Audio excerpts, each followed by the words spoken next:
them, or like I'm sure that they've changed since then. They've got a new guy starting, and I'm sure that they've got a new thing. Or so, do you watch the last couple of games more, or just how do you sort of do that? You don't have the luxury, obviously, when you play them the first time to watch how they played against you, but I pay close attention to that. We try to look and see what happened in our first game and make necessary adjustments if need be, but we still continue, as teams evolve, continue to look at their more recent games as well. And with Wright, just how do you sort of slow him down, because he was able to have some success? He's really effective off the ball screen, but he generates himself and his team's offense just by how quick his hands are. He leads our league in steals, I believe, over 3 a game. And, well, he's pretty crafty with it. He can disrupt your offense if you're not careful. So it's a little different scout with him because he has great size. He finishes at the rim. He's athletic. He's a very unique player, I think. Did you guys ever recruit him, or just how close was that? Yeah, I don't think he was ever close to coming, but we recruited him, went down to see him play. Didn't work out. You said that you might be able to learn something about your team from the way they approached the Wazoo game, maybe mentally beforehand. Did you think you learned anything, or was it maybe not more of an execution issue than a mindset thing? No, I just think that maybe we learned this just about our team. We just, I think, we taught a very difficult lesson that every possession is so huge. And Washington State took advantage of our mistakes in that game. Some teams don't take advantage of them. You're able to get away with it. Washington State did. They caught fire during that game in the second half, and I just think our team probably learned a tough lesson. Every possession is huge. On their run there, I forgot what it was, like 24 to 5 or whatever. And you guys, like after the game, you said you would have to take a look at the film, and like if you thought your immediate impression was like you thought you had some good looks at it. So after sort of taking a look at it, just what happened during that run? We scored 6 out of our first 9 times. We made 6 of our first 9 shots in the second half, and we're up 7. Then we were up 7 again. Then we were up 8 again, and we were getting great looks, but yet we were only up 8. We weren't defending. We were making too many defensive mistakes, and we weren't boxing out. DJ Shelton was, man, he was a monster that night, that day, night, evening, 3 o'clock game, right? Yeah. Afternoon. I don't forget what cutoff is.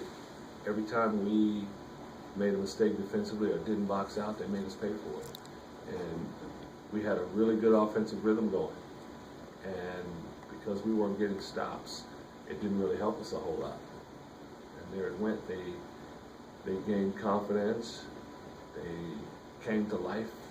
And there it was. They believed that they were going to win that game. And they played like it. And then just on the offensive end, I think you guys were like 1 for 12 during that stretch. Was it just a matter of shots not falling? I don't know if you have the game recorded, but you can go back and look back at it. I think there were 9 wide open shots we had in that second half. I think there were 9. So you gotta make shots. Would a win on Thursday erase the sting from that loss if you're able to go into Utah and get a road win? Oh, when you look at, we had 3 road games before we played Washington State. On paper, you say, well, Washington State has the worst record. One could assume that that's the one you're going to get. Maybe that's the one you're going to get. When you look at the big picture, though, you have 3 games. So yeah, we come out, we play well, we do what we're supposed to do. That certainly helps. Anytime you can win on the road, it certainly helps. So we just have to wait and see what happens on